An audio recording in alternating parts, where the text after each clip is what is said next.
Olá, essa vai ser uma aula onde nós vamos abordar como estratificar o risco no perioperatório de cirurgias não cardíacas. Vai fazer parte de um grupo de aulas que visa avaliar o melhor manejo do paciente dentro do perioperatório diante das evidências científicas que nós temos disponíveis. Essa aula nós vamos falar sobre alguns algoritmos de avaliação perioperatória que nós podemos usar, baseado em alguns casos clínicos reais que nós vamos usar para ilustrar essa utilização. Então, o primeiro caso clínico é de uma paciente do sexo feminino de 72 anos, natural e procedente de São Paulo, que veio em consulta cardiológica para uma avaliação perioperatória para ressecção de um adenocarcinoma de cólon. Era uma paciente assintomática do ponto de vista cardiovascular, com uma boa capacidade funcional. Como antecedentes clínicos, ela apresentava hipertensão arterial, dislipidemia, tinha já um infarto sem supra do segmento ST há 3 anos, com angioplastia da descendente anterior e diabetes mellitus. Fazia uso de algumas medicações, como atenolol, enalapril, AS, simvastatina e glibenclamida.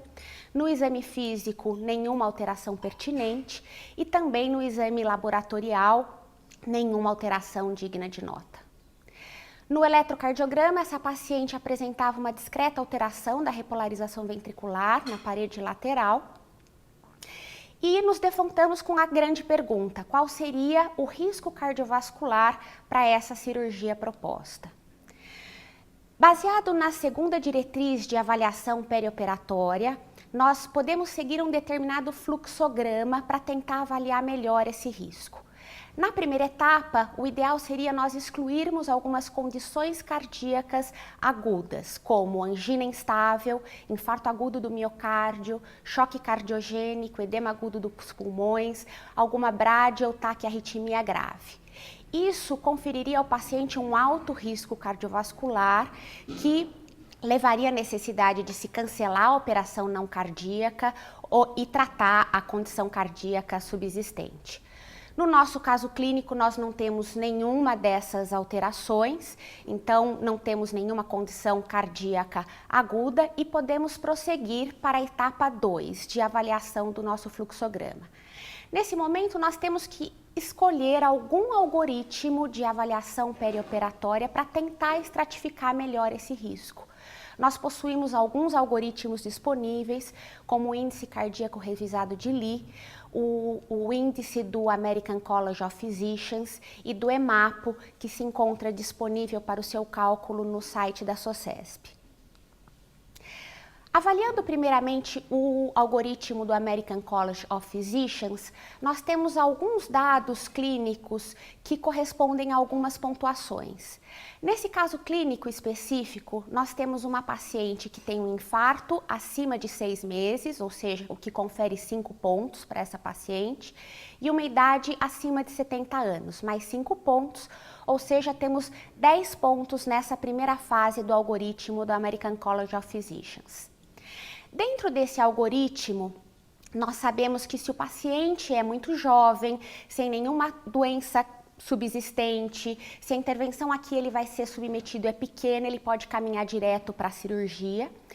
Nós podemos avaliar algumas variáveis de baixo risco quando esse paciente se encaixa numa categoria classe 1, como é o caso do nosso paciente, quando ele tem de 0 a 15 pontos, ele se encaixa nessa classe 1, e quando ele tem de 20 a 30 pontos, é um paciente de alto risco, se encaixaria numa classe 2 ou 3. Bom, no nosso caso, é um paciente que tem uma classe 1, e nós temos que avaliar daí algumas variáveis de risco cardíaco. No caso, nosso paciente tem mais que 70 anos, tem história de diabetes, tem história de infarto agudo do miocárdio, ou seja, tem 2 ou mais dessas variáveis de baixo risco, o que confere a ele um risco intermediário, que seria um risco de 3 a 15% de ter algum evento cardíaco no pós-operatório. No caso, não se trata de uma cirurgia vascular, então nós sabemos que esse paciente já está categorizado como um risco intermediário. Outro índice cardíaco que nós podemos usar, além do American College of Physicians, é o índice cardíaco revisado de Lee, onde nós temos 6 variáveis que conferem uma pontuação também. No caso do nosso paciente, ele vai ser submetido a uma operação intraperitoneal, intratorácica ou vascular suprainguinal e ele tem uma doença arterial coronária prévia. Ou seja, ele tem 2 variáveis, o que confere ele uma classe 3, com um risco de 7% de eventos cardiovasculares no pós-operatório. E na etapa 3 nós temos que definir a conduta. Então, pelos 3 algoritmos, tanto pelo algoritmo de Lee, quanto pelo algoritmo do American College of Physicians, quanto pelo EMAPO, sabemos que é um paciente com risco intermediário. Nesse caso, como não é uma cirurgia vascular, não estaria indicado nenhum outro teste funcional de isquemia. Nesses casos, quando é uma cirurgia de médio risco, a indicação para um teste funcional de isquemia seria classe 2B ou classe C, mesmo assim. E esse paciente teria indicação de ser encaminhado para a cirurgia, anotando-se para o cirurgião que solicitou essa avaliação perioperatória que se trata de um paciente com um risco intermediário de complicações vasculares, entre 3% e 15% segundo o algoritmo do American College of Physicians e de 7% segundo o índice cardíaco revisado de Lee, com as recomendações de, por se tratar de um paciente com risco intermediário, ele teria indicação de pós-operatório em UTI com dosagem de troponina diários e eletrocardiograma seriado até o 3º pós-operatório, devendo se manter o AS, a estatina, o beta-bloqueador e o enalapril que esse paciente já faz uso, inclusive no dia da sua operação. Muito bem, então nós falamos sobre um paciente que apresentava um risco cardíaco intermediário, uma cirurgia não cardíaca, não vascular, e vamos partir para um outro caso, um outro exemplo, para exemplificar uma outra situação. Nesse caso, temos uma paciente do sexo feminino, de 58 anos, natural e procedente de São Paulo, que veio por uma avaliação perioperatória para correção de uma hérnia incisional. Porém, essa paciente referia angina aos grandes esforços há 5 anos e há 6 meses aos mínimos esforços, com 2 episódios de angina em repouso de duração de 5 minutos, sendo o último há 7 dias. Ou seja, uma paciente que claramente estava num quadro de angina instável. Como antecedentes, essa paciente apresentava hipertensão arterial sistêmica, dislipidemia, hipotireoidismo. Também tinha história de um infarto agudo sem supra de ST em 2005, com angioplastia da artéria circunflexa e um pós-operatório tardio de cirurgia bariátrica em 2008. Ela fazia uso já de enalapril, atenolol, aspirina, atorvastatina, amlodipina, monocordil, levotiroxina, não havendo nenhuma alteração importante do seu exame físico, com exceção da hérnia incisional abdominal que ela já apresentava e para isso que ela veio para a cirurgia. No eletrocardiograma, essa paciente apresentava um bloqueio do ramo direito somente. E avaliando os exames complementares, o ecocardiograma que ela possuía de 2013 apresentava uma boa fração de ejeção de 69%, sem alterações de contratilidade segmentar e apenas uma discreta disfunção diastólica, uma alteração de relaxamento do VE. Nos exames laboratoriais, essa paciente apresentava todos os índices normais, a não ser por uma ureia discretamente elevada de 55. Observando a cinecoronariografia que ela trouxe de 2008, ela já apresentava uma coronária direita fechada, com obstrução de 100%, uma circulação colateral grau 3 para essa coronária direita e uma circunflexa com stent em boa posição, a época que ela tinha feito angioplastia. Então a pergunta seria, qual seria o próximo passo para essa paciente?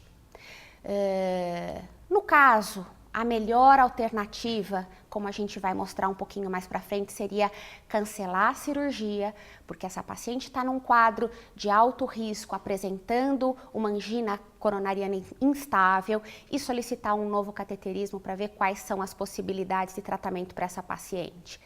Então, se nós formos seguir, segundo a segunda diretriz de avaliação perioperatória, o fluxograma de avaliação, já na etapa 1, em que nós deveríamos excluir condições cardíacas agudas, essa paciente apresenta uma angina coronariana instável. Ou seja, já podemos considerar essa paciente como uma paciente de alto risco cardiovascular, em que a cirurgia deverá ser cancelada e a doença cardíaca ser tratada. Se nós formos avaliar o índice cardíaco revisado de Lee, essa paciente apresenta duas variáveis. Ela apresenta uma operação intraperitoneal, intratorácico vascular suprainguinal e doença arterial coronária. Então, pelo índice cardíaco de Lee, ela estaria dentro de um risco intermediário, classe 2, de 7%. Se formos avaliar o índice do American College of Physicians, ela tem um infarto acima de 6 meses, o que confere a ela 5 pontos, uma angina classe funcional 4, o que confere a ela 20 pontos, e uma ureia acima de 50, 55 no caso, o que também confere 5 pontos. Ou seja, essa paciente já começa com 30 pontos na avaliação inicial.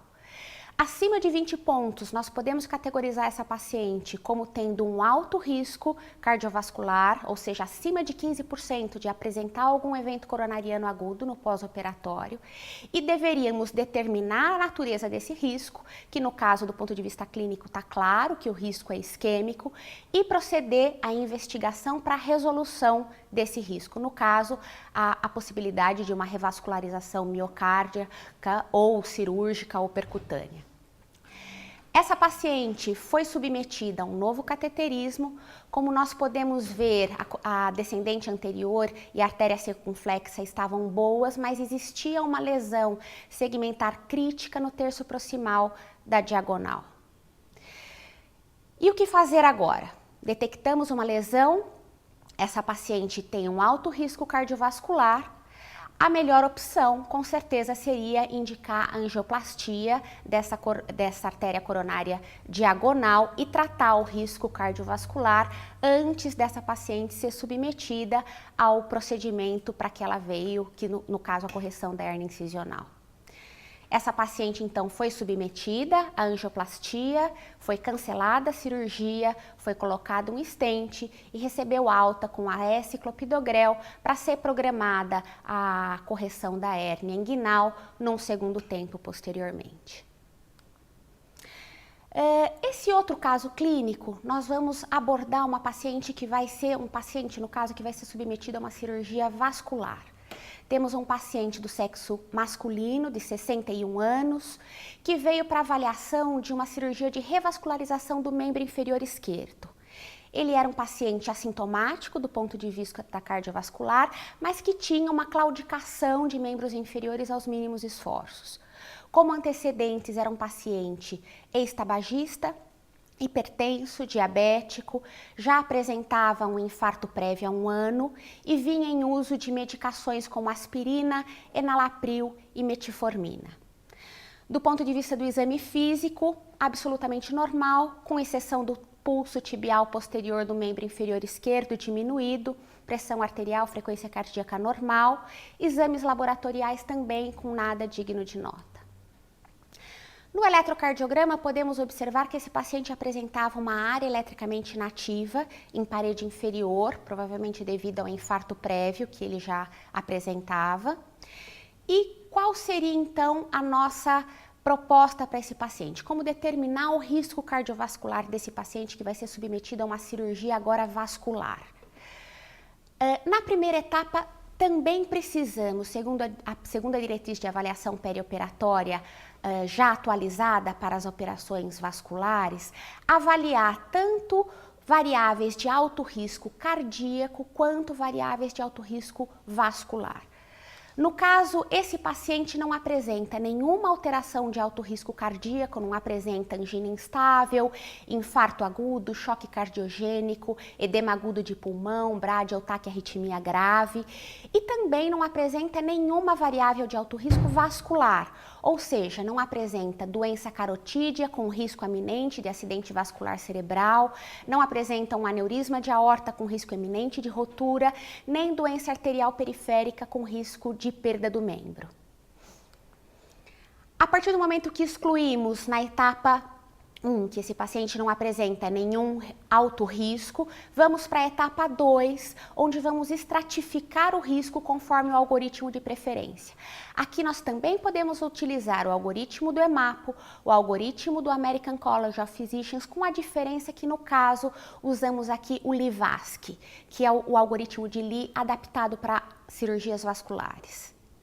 Nesse caso, na etapa 2, avaliando o Litvasky, nós temos que se trata de um paciente com idade entre 60 e 69 anos, com doença arterial coronária, com tabagismo atual ou prévio, o que confere a esse paciente 5 pontos e um risco de 6% de complicações cardiovasculares no pós-operatório.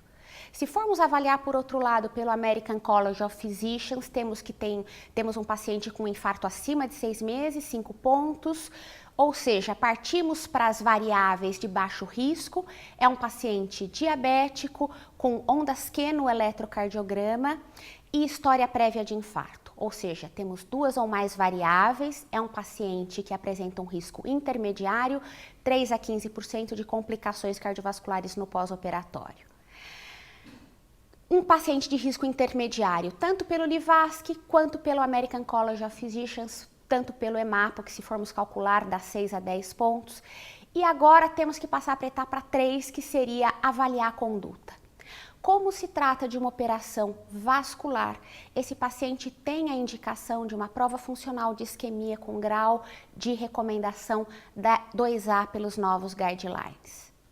Esse paciente foi submetido a uma cintilografia miocárdica com estresse, com dipiridamol, não se observou nenhuma área de isquemia transitória, o que possibilitou liberar esse paciente para o cirurgião como um paciente portador de um risco intermediário para complicações cardiovasculares, com risco entre 3% e 15% pelo algoritmo do American College of Physicians e um risco de 6,6% segundo o Litvasky, com as recomendações de manter o pós-operatório em UTI com eletrocardiograma e troponina seriadas até o 3º pós-operatório, manter a aspirina e o enalapril no pós-operatório e depois, como vamos comentar em outras aulas de farmacoproteção, esse paciente também teria indicação de ser introduzida tanto a atorvastatina quanto a atenolol, com a necessidade de reavaliar a frequência cardíaca e a pressão no caso da introdução do atenolol.